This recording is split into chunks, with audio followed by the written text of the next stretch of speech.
On May 2, 2025, 6-year-old Lily Sullivan and 4-year-old Jack Sullivan disappeared from their rural home in Nova Scotia.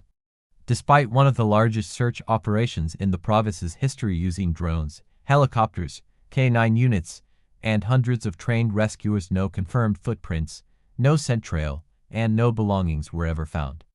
As days turned into weeks, one disturbing question began to surface within the community. Did the children ever truly leave the property that morning? The official theory suggests the siblings wandered out through a nearly silent sliding door and into the dense woods behind the home. Yet the ground was soft, wet, and muddy, ideal for footprints. Search leaders say children this young almost always leave some trace: clothing, smell patterns, dropped items, imprints in soil. But in this case, searchers found nothing that could be confidently linked to the children. The absence of evidence became one of the case's most unsettling clues. Even more troubling, the first hours after the disappearance remained the least understood. Before the property filled with police, drones, and search teams, the house and surrounding land were accessible, unsealed, and unrestricted. With no one detained and no immediate forensic findings, some online analysts argued that this early window allowed for movement or concealment, whether intentional or accidental, without leaving detectable traces. It's only a theory, but one that refuses to fade. In this video, we examine the controversial idea that Lily and Jack may not have walked into the woods at all. Instead, we explore inconsistencies in the timeline, the lack of physical evidence, and the unique challenges searchers faced in their earliest passes. This is not an accusation, only a careful breakdown of publicly reported facts, community observations, and unanswered questions. Sometimes the most important part of a mystery isn't what was discovered, but what never appeared. In the early hours of May 2, 2025, nothing seemed unusual inside the small home on Gairloch Road. According to public interviews, the adults were in the bedroom with the baby while Lily and Jack played nearby. The morning appeared ordinary, quiet, slow, and without signs of urgency. Yet at some point during this window, an irreversible shift occurred, creating one of the most puzzling missing child cases in Atlantic Canada. As the day unfolded, the first reports stated that the siblings may have slipped out through a sliding door. Described as almost silent, it became the center of the wandering off theory. But this raises an early question: how likely is it that two young children exited quietly enough for no one to notice? The house was small, the walls thin, and footsteps usually easy to hear. The simplicity of the explanation contrasts sharply with the complexity that followed. The surrounding terrain added another layer of mystery. The property borders deep woods, with steep slopes, debris, and heavy undergrowth. Search coordinators later confirmed it is nearly impossible for small children to move far without leaving traces. Broken twigs, disturbed moss, clothing threads, scent trails, anything. Yet searchers reported nothing conclusive. The landscape should have preserved evidence, but instead presented only silence. By mid-morning, search teams, officers, and neighbors were mobilized. The house was not immediately sealed as a controlled scene, which is typical when foul play is not suspected. This decision allowed free movement through the property in the crucial first hours. In most missing child cases, these early minutes shaped the entire investigation.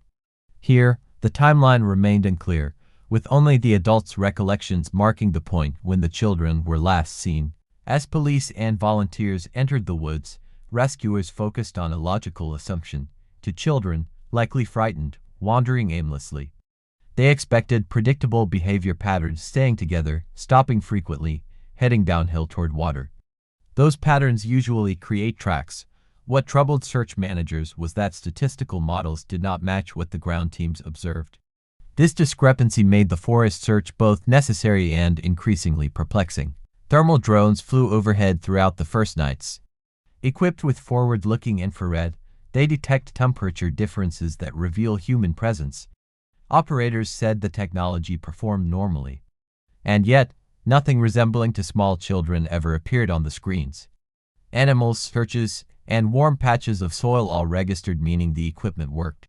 But no indication of Lily or Jack emerged, even within the early time frame when body heat would have been strongest. K-9 units were also deployed. Tracking dogs are especially effective on fresh trails, often able to follow scent even across water or rugged terrain. While details remain limited, public briefings indicated no confirmed scent path connected to the children. In cases of wandering, dogs frequently lead searches directly to the location, or at least toward a clear direction of travel. Here, the absence of a trail became one of the investigation's most telling gaps. One early item drew interest: a small boot print on a pipeline trail. Search leaders later clarified they could not confirm whether it belonged to either child. Despite exhaustive grid searches around the area, no additional prints were found. Normally, a genuine trail leads to multiple impressions showing movement. Instead, this single mark faded into ambiguity, either a coincidence or an isolated clue that could not stand on its own. Another source of uncertainty lies in the timeline before the police arrival. The adults' accounts describe a morning routine with the baby, interrupted only when they realized Lilly and Jack were not in the house. Reports indicate the search began around 10 a.m., meaning some unknown period elapsed between the children's last confirmed sighting and the first coordinated response. In missing child investigations, that gap can determine what evidence survives. During that window, neighbors later reported hearing a loud vehicle around the early hours. Court summaries mention these statements but also note that police found no matching surveillance footage or confirmed drivers. This simple contradiction sound without corresponding evidence added fuel to speculation. While the noise could have been unrelated, its timing invites questions about activity in an otherwise quiet rural area. Online discussions also noted that the two children had been homesick from school the previous day. While this detail alone proves nothing, it highlights that the children were inside the home for an extended period before they disappeared. Their absence on those school days created a smaller window of social visibility. For investigators, that can sometimes make reconstructing movements more challenging, since fewer outsiders interact with the family environment. Search leaders repeatedly emphasized the severity of the terrain. Fallen trees from past storms, thick brambles, and steep drops formed natural barriers. Volunteers described crawling, climbing, and squeezing through near impenetrable brush. This raises a critical question: could two small children navigate such obstacles alone? And if not, why did searches find no signs of struggle, snagged clothing, or disturbed vegetation that might suggest otherwise? The property itself, despite being central to the entire case, was never publicly described as having undergone a full forensic sweep in the earliest hours. Without evidence of wrongdoing, officers targeted their efforts outward rather than inward. Many observers later speculated that if the children had not gone far, any trace within the immediate property could have been missed simply because early actions focused on the woods. Another element often discussed is the emotional atmosphere around the home. Interviews reference tension between family members and disagreements occurring on the day of the disappearance. While these details do not indicate wrongdoing, they illustrate stress during an already confusing situation. Emotional intensity can sometimes affect how people remember events or interpret timelines, creating inconsistencies that ripple through public understanding. As the search expanded, helicopters scanned from above, dogs combed the ground, and hundreds of volunteers walked deliberate grid patterns. The level of coverage became extraordinary, over 100 GPS tracked routes documented across the first week. Experts said the area was searched meticulously, yet, in an unprecedented result, nothing significant was found. In most cases, even unsuccessful searches uncover at least partial clues. This one did not. Days later, media attention grew sharply, and community speculation intensified. Some residents questioned how the children could vanish so completely from such a limited area.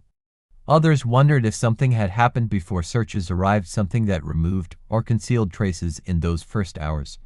Without physical evidence, theories multiplied, ranging from misadventure to external involvement to errors in the initial timeline. Despite mounting questions, police maintained their position: no confirmed sign of foul play. But they also clarified that all missing child cases are treated as potentially suspicious until evidence rules otherwise. This statement acknowledged that investigators had to consider every scenario, even those without physical clues. For many, this reinforced the possibility that the unknowns within the home's immediate environment remained significant. At a later briefing, police confirmed that survivability models were a factor in scaling back active searches. Age, weather, and timeline all suggested diminishing chances of finding the children alive if they had truly been in the woods. This sobering announcement shifted attention once again toward the early hours at the house because if the forest seemed less likely, observers naturally questioned nearer possibilities. Public records also show that no significant items belonging to the children were conclusively recovered. This absence contrasts with typical wander-off cases where dropped toys, clothing, or objects often mark the path. Even the items shown to family members' shirts, a blanket, a water bottle were confirmed not to be theirs. Every potential clue dissolved upon inspection, leaving the case suspended in uncertainty. This growing accumulation of nothing, no evidence in the woods, no scent, no confirmed tracks, no items led some analysts to propose a controversial possibility. Maybe the search area was wrong. Maybe the children never traveled into the forest at all. While this idea does not accuse anyone, it shifts the focus back to the location where they were last unquestionably known to be the home itself. As analysts revisited the home's layout, the structure itself became part of the puzzle. A small, compact building leaves limited paths for unnoticed movement. If two young children left together, some audible sign footsteps, conversation, the door sliding open might normally be expected. The lack of clear sensory cues raised the question of whether the exit happened exactly as initially assumed. Additionally, the home sits close to neighbors who later reported unusual noises during the night. While none of these reports were confirmed connected to the case, the very existence of unexplained sounds adds uncertainty to the established timeline. When information overlaps imperfectly, small inconsistencies can become pivotal in reconstructing what actually took place. The sliding door itself came under scrutiny. Described as almost silent, it would still require physical effort to open, especially for two small children leaving voluntarily. Weather conditions that morning could have influenced how the door moved, but even then, passing through it unnoticed in a quiet house remains difficult to reconcile. The door's role sits at the core of the wandering-off theory. Another question involves the children's clothing and gear. According to public statements, Lilly may have carried a backpack with a strawberry pattern, potentially making her easier to spot. Yet despite aerial searches, thermal sweeps, and ground patrols, nothing resembling that bright item surfaced. This absence led some to suggest the children may not have been dressed in the expected way when the disappearance happened. Search managers noted that children of this age often leave items behind: small toys, dropped clothing, or objects from their pockets. If they had traveled through the forest, this natural breadcrumb pattern might have emerged. Instead, no possessions entered the record. For investigators, such clean disappearances are rare, which is why alternative possibilities naturally came under discussion. Upon reviewing early search maps, analysts noticed how quickly teams moved outward into the woods, covering distance at a high pace. This decision fit normal search strategy when wander-off is assumed. However, some now argue that staying closer to the house for longer, performing repeated high-density searches of the immediate yard, might have been beneficial before expanding outward. The initial strategy shaped everything that followed. A further complexity came from weather conditions shortly after the disappearance. Experts mention fog, rain, and cool temperatures, factors that can erase scent trails and obscure footprints. While these conditions don't remove all evidence, they can reduce the clarity of what remains. This natural interference increases the difficulty of knowing whether a lack of clues reflects reality or simply environmental disruption. Even so, seasoned searchers remarked that the area's soil and moss typically hold impressions well. A moving child would likely leave multiple indications: partial prints, compressed vegetation, repeated footfalls. The single unverified boot print found weeks later only deepened the case's ambiguity. Without a series of prints, search teams couldn't determine direction or confirm authenticity. As days turned into weeks, search fatigue began affecting volunteers. Many expressed emotional strain from repeatedly covering dense, unforgiving terrain with no progress. This psychological backdrop is important not as evidence of any theory, but as context for why the forest remains such a central yet confounding focus. Every unanswered attempt reinforced the possibility that the truth lay elsewhere. Meanwhile, police continued interviewing neighbors. One resident claimed a loud vehicle was heard during the early hours, though no camera confirmed it. Another suggested the sound resembled a familiar truck. These statements, while subjective, highlight how community memory becomes fragmented over time. Without physical confirmation, Such accounts remain intriguing but inconclusive threads. The children's school attendance patterns were also examined. Both were homesick the day before the disappearance. This meant fewer people outside the household had seen them recently, reducing opportunities for third-party confirmation of their condition, clothing, or behavior leading up to the event. In investigations, such gaps can unintentionally complicate understanding of a child's last known status. Despite the challenges, investigators continued to revisit the original search perimeter. This strategy aimed to catch any small clues that might have been overlooked in the first wave. However, repeated passes produced the same result: nothing. In many cases, repetition uncovers subtle traces missed earlier. Here, even with improved familiarity, no new indicators appeared. Attention also turned to the home's surroundings: sheds, vehicles, culverts, and natural pockets of land not easily visible from first glance. While many of these areas were reportedly checked, the specifics of each inspection remain unclear to the public. In cases like this, even small, overlooked spaces can hold crucial answers, fueling debate about whether every possibility received equal attention.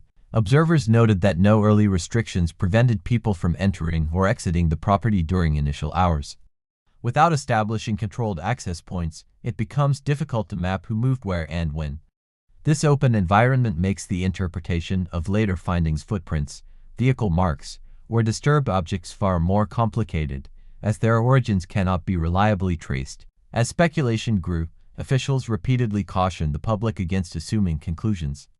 They emphasized that unverified theories could distract from active efforts. Even so, the vacuum of concrete answers naturally led people to analyze details in ways they might not otherwise. A case with few facts often generates many interpretations, and this one proved no exception. One particularly persistent question centers on whether the children could have remained near the home without being found. Given the small size of the property, this seems unlikely at first glance. However, dense brush, outbuildings, and natural depressions can create pockets not immediately visible during fast-moving early searches. These unnoticed spaces contribute to ongoing debate about overlooked possibilities. Another angle discusses whether early movements around the property by family members, neighbors, or responders could have unintentionally disturbed potential evidence. Footprints may have been stepped over, scent trails crossed, and objects moved. While not intentional, such disruptions are common in urgent, high-stress missing child cases, especially when no foul play is initially suspected. At public briefings, officials stated that major crimes personnel became involved early as a precaution. This is standard procedure in serious missing child situations, ensuring that both search and investigative components advance together. Their involvement does not imply wrongdoing, it instead signals that all scenarios must remain open until evidence narrows the field. As uncertainty persisted, some analysts revisited the timeline between the children being last seen and the first call to police. This span, estimated to be minutes or potentially longer, carries weight because it shapes what could have occurred. Without precise documentation, the timeline leaves room for multiple interpretations, each leading investigators down different hypothetical paths. The longer the case went without answers, the more the central question resurfaced: if there was no confirmed path into the woods and no clear sign of outside involvement, then where did the children go? This question doesn't point to a conclusion, it simply reflects the core mystery. When every common explanation fails, attention returns to the one place last known with certainty: the home itself. As investigators reviewed nearby properties, neighbors volunteered surveillance footage covering days before the disappearance. While these recordings did not reveal signs of the children leaving or any unfamiliar vehicles, the absence of visible movement only intensified the puzzle. When cameras fail to capture expected activity, analysts must consider whether the key moment occurred just outside their coverage. From the air, helicopters observed search ribbons scattered throughout the dense forest, markers of areas already cleared. Yet no ribbon near the home indicated a promising lead. This pattern reinforced that the forest, though vast, had been systematically combed. Such thoroughness fuels debate about whether the primary event happened somewhere other than the deep woods. Some wondered whether natural wildlife activity could obscure clues. Animals can disturb vegetation or scatter lightweight items. However, experts noted that even with animal interference, some trace fabric strands, broken twigs, disturbed moss often remains. Here, the environment showed no signs consistent with movement by two small children traveling unassisted. The pink blanket fragments later found by volunteers during a separate search became another confusing detail. Officials ultimately stated these items were unrelated. Yet their discovery near the area of interest contributed to public uncertainty. Few clues exist, and when objects appear that resemble a child's belongings, they naturally raise questions, even when formally ruled out. The lack of scent trail detection by canine teams remains central to the mystery. Normally, dogs can pick up even faint traces, especially soon after disappearance. Weather challenges can reduce effectiveness, but complete absence of a track is unusual. Experts stress this doesn't confirm any theory but highlights how atypical the conditions surrounding this search were. Observers also questioned the brief gap between waking up and realizing the children were gone. In most homes, quiet moments still include small noises, cups, floor creaks, footsteps. Two children preparing to leave the house, intentionally or accidentally, might produce sounds noticeable to adults nearby. The silence described raised interpretive questions, though none amount to concrete evidence. As interviews expanded, investigators reviewed previous routines, how often the children played outside, whether they typically stayed close to the home, and how familiar they were with the surrounding woods. Such behavioral patterns help predict likely movement. Reports suggest neither child had a strong habit of wandering far, adding another layer of uncertainty to the idea they traveled deep into the forest alone. During the early hours, responders noted vehicles coming and going from the area as part of the search.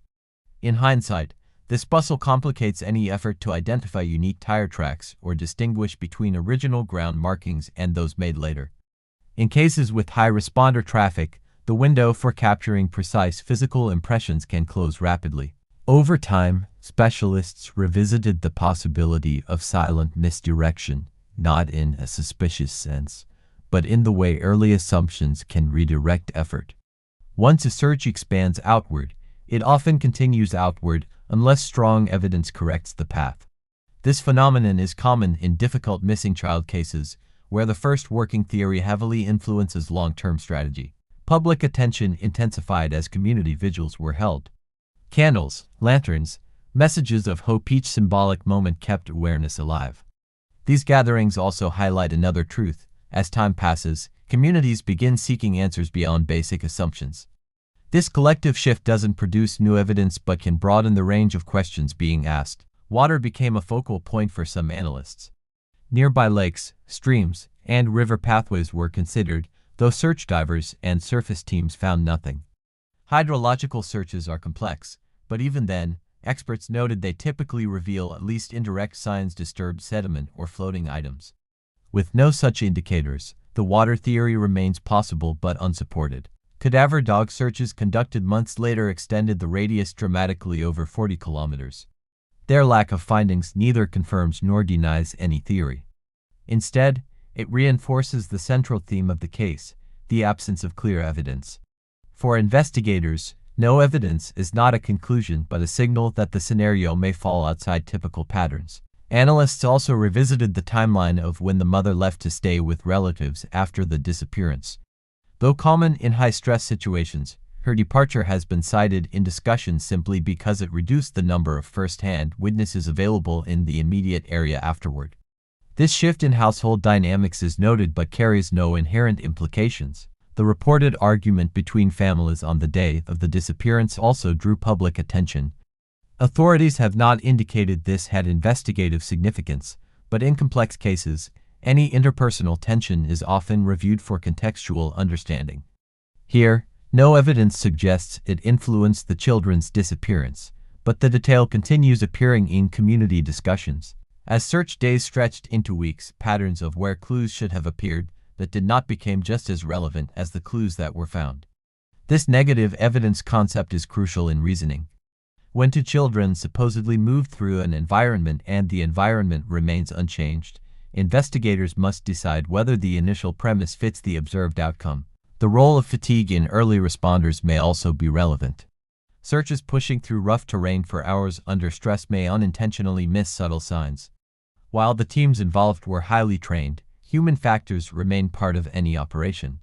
The question is not whether mistakes were made but whether the terrain allowed crucial details to remain hidden despite intense effort. With few physical leads, investigators turned increasingly toward digital records, texts, calls, camera systems, and any device near the property. Though police reviewed video from surrounding roads, gaps in coverage are inevitable in rural regions. Such blind spots leave open multiple theoretical paths without confirming any of them. One persistent theme in public discussion is the concept of hidden in plain sight, whether the children could have been somewhere close enough to the home that searchers passed by without noticing. Dense foliage, collapsed storm debris, or structure gaps can create natural concealment.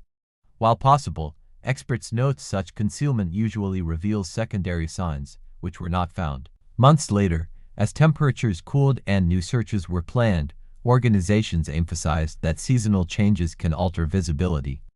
Autumn leaf drop, shifting water levels, and soil compression can reveal what summer growth hides. The decision for one final pre-winter search reflects this logic. Environmental cycles sometimes offer a second chance to detect what was once invisible. Today, the case remains suspended between possibilities. Every established theory wandering, environmental misadventure, accidental concealment faces challenges when weighed against the evidence. And that is why the home continues to anchor ongoing discussions. Not because it proves any conclusion, but because it represents the last documented location where certainty still exists. As we reach the end of this analysis, one truth stands unchanged. The disappearance of Lilly and Jack remains a case shaped more by unanswered questions than confirmed facts. Every search, every interview, every satellite scan has brought dedicated teams closer to understanding what might have happened, yet the core mystery persists. In situations like this, theories form not to replace evidence, but to acknowledge the gaps that evidence has not yet filled.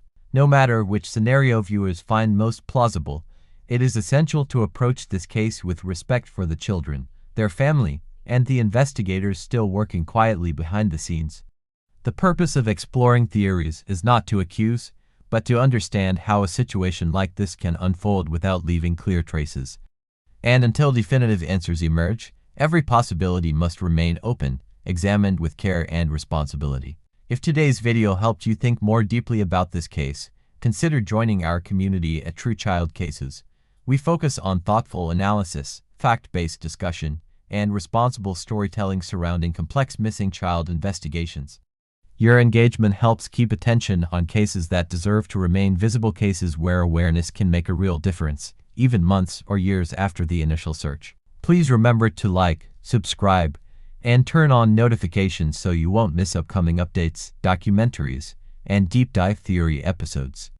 And if you want to support responsible coverage of real child cases, share this video so these stories stay alive in public awareness. Thank you for watching, for caring, and for continuing to seek truth with us. This is True Child Cases, and we'll see you in the next investigation.